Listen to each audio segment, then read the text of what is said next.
Who is APJ Abdul Kalam. Doctor APJ Abdul Kalam एक प्रख्यात भारतीय वैज्ञानिक और भारत के 11वें राष्ट्रपति थे।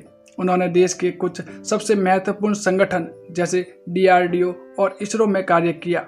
उन्होंने वर्ष 1998 में पोखरण द्वितीय परमाणु परीक्षण में भी महत्वपूर्ण भूमिका निभाई।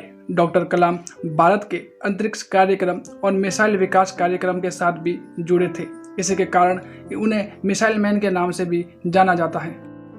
वर्ष 2002 में डॉक्टर कलाम भारत के राष्ट्रपति चुने गए और 5 वर्ष की अवधि की सेवा के बाद वह शिक्षण, लेखन और सार्वजनिक सेवा में लौट आए। उन्हें भारत के सर्वोच्च नागरिक सम्मान भारत रत्न सहित कई प्रतिष्ठित पुरस्कार से भी सम्मानित किया गया। डॉक्टर कलाम का प्रारंभिक जीवन। अब्दुल पाकिर जैनुलब्दीन अब्दुल कलाम का जन्म 15 अक्टूबर 1931 को तमिलनाडु के रामेश्वरम में एक मुस्लिम परिवार में हुआ था।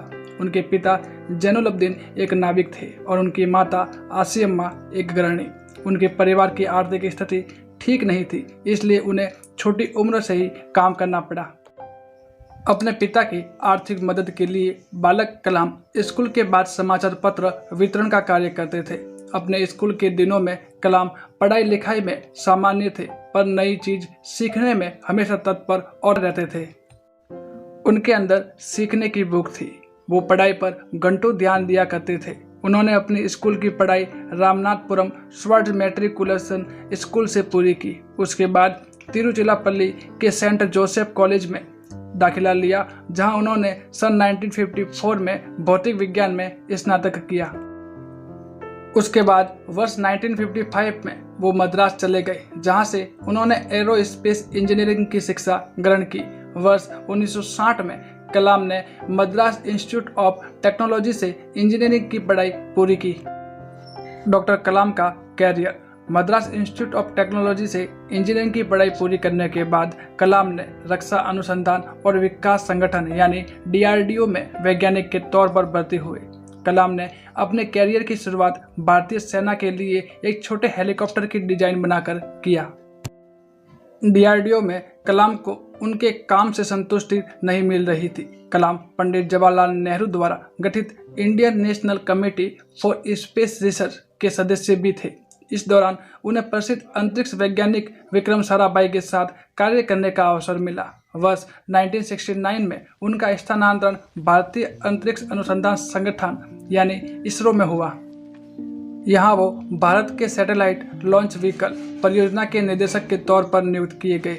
इसी परियोजना की सफलता के परिणाम स्वरूप भारत का प्रथम उपग्रह रोहिणी पृथ्वी की कक्षा में वर्ष 1980 में स्थापित किया गया। इसरो में शामिल होना कलाम के कैरियर का सबसे अहम मोड़ था और जब उन्होंने सैटेलाइट लॉन्च व्हीकल परियोजना पर कार्य आरंभ किया, तब उन्हें लगा जैसे वो ही कार्य कर रहे हैं। उनमें उनका मन लगने लगा।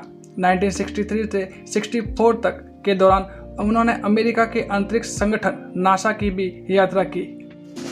परमाणु वैज्ञानिक राजा रमन्ना, जिनकी देखरेख में भारत ने पहला परमाणु परीक्षण किया, ने डॉक्टर कलाम को वर्ष 1974 में पोखरण में परमाणु परीक्षण देखने के लिए भी बुलाया था। 70 और 80 के दशक में अपने कार्य और सफलताओं के से डॉक्टर कलाम को भारत में बहुत प्रसिद्ध हो गए और देश में सबसे बड़े वैज्ञानिक में उनका नाम गिने जाने लगा। उनकी ख्याति इतनी बढ़ गई कि तत्कालीन प्रधानमंत्री इंदिरा गांधी ने अपने कैबिनेट में मंजूरी के बिना ही उन्हें गुप्त परियोजना पर कार्य करने की अनुमति दी थी। भारत सरकार ने महत्वाकांक्षी integrated guided missile development programme का प्रारंभ डॉक्टर कलाम की देखरेख में किया।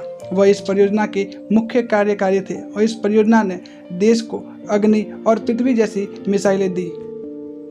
जुलाई 1992 से लेकर दिसंबर 1999 तक डॉक्टर कलाम प्रधानमंत्री के वैज्ञानिक सलाहकार और रक्षा अनुसंधान संगठन यानी डीआरडीओ के सचिव थे।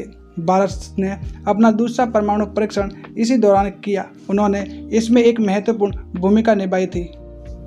आर चिदम्बरम के साथ डॉक्टर कलाम इस परियोजना के समन्वयक थे। इस दौरान मिले मीडिया कवरेज ने उन्हें देश का सबसे बड़ा परमाणु वैज्ञानिक बना दिया। वर्ष 1998 में डॉक्टर कलाम ने हृदय चिकित्सक सोमा राजू के साथ मिलकर एक कम कीमत की कोरोनरी स्टेट का विकास किया। इसे कलाम राजू स्टेट का नाम दिया गया। भारत के राष्ट्रपति के तौर पर डॉक्टर कलाम एक रक्षा वैज्ञानिक के तौर पर उनकी उपलब्धियां और प्रसिद्धि के मद्देनज़र एनडीए की गठबंधन सरकार ने उन्हें वर्ष 2002 में राष्ट्रपति पद का उम्मीदवार बनाया। उन्होंने अपने प्रतिद्वंदी लक्ष्मी सहगल को भारी अंतर से पराजित किया और 25 जुलाई 2002 को भारत के 11वें राष्ट्रपति के रूप में शपथ ली। डॉक्टर कलाम देश के ऐसे तीसरे राष्ट्रपति थे जिन्हें राष्ट्रपति बनने से पहले ही भारत रत्न से नवाजा जा चुका है। इससे पहले डॉक्टर राधाकृष्ण डॉक्टर जाकिर हुसैन को राष्ट्रपति बनने से पहले भारत रत्न से सम्मानित किया जा चुका था। उनके कार्यकाल के दौरान उन्हें जनता का राष्ट्रपति कहा गया। अपने कार्यकाल की समाप्ति पर उन्होंने दूसरे कार्यकाल की भी इच्छा जताई, पर राजनीतिक पार्टियों में एक राय की कमी होने के कारण उन्हें ये विचार त्याग दिया। 12वें राष्ट्रपति प्रतिभा पाटिल के कार्यकाल की समाप्ति के समय एक बार फिर उनका नाम अगले संभावित राष्ट्रपति के रूप में चर्चा में था, परंतु आम सहमति नहीं होने के कारण उन्होंने अपनी उम्मीदवारी का विचार त्याग दिया। राष्ट्रपति पद से सेवामुक्त होने के बाद का समय। राष्ट्रपति पद से सेवामुक्त होने के बाद डॉक्टर कलाम शिक्षण, लेखन, मार्गदर्शन और शोध जैसे कार्यों में व्यस्त रहे और भारतीय प्रबंधन संस्थान शिलोंग, भारतीय प्रबंधन संस्थान अहमदाबाद और भारतीय प्रबंधन संस्थान इंदौर जैसे संस्थान में विजिटिंग प्रोफेसर के तौर पर जुड़े रहे। इसके अलावा वो भारतीय विज्ञान संस्थान बेंगलोर के fellow, Indian institute of space science and technology Thiruvananthapuram के चांसलर, अन्ना यूनिवर्सिटी चेन्नई के एरोस्पेस इंजीनियरिंग प्रोफेसर भी रहे। उन्होंने आईआईटी हैदराबाद, बनारस हिंदू यूनिवर्सिटी और अन्ना यूनिवर्सिटी में सूचना प्रौद्योगिकी की भी पढ़ाया। डॉक्टर कलाम हमारे देश के युवाओं और उनके भविष्य को बेहतर बनाने के बारे में हमेशा बातें करते थे। इसी संबंध में उन्होंने देश में युवाओं के लिए व्हाट कैन आई गिव पहल की शुरुआत की, जिसका उद्देश्य भ्रष्टाचार का सफाया है। देश के युवाओं में उनकी लोकप्रियता को देखते हुए उन्हें 2 बार 2003 और 2004 में MTV youth icon of the year award के लिए मनोनीत भी किया गया। वर्ष 2011 में प्रदर्शित हुई हिंदी फिल्म आई एम कलाम उनके जीवन से प्रभावित है।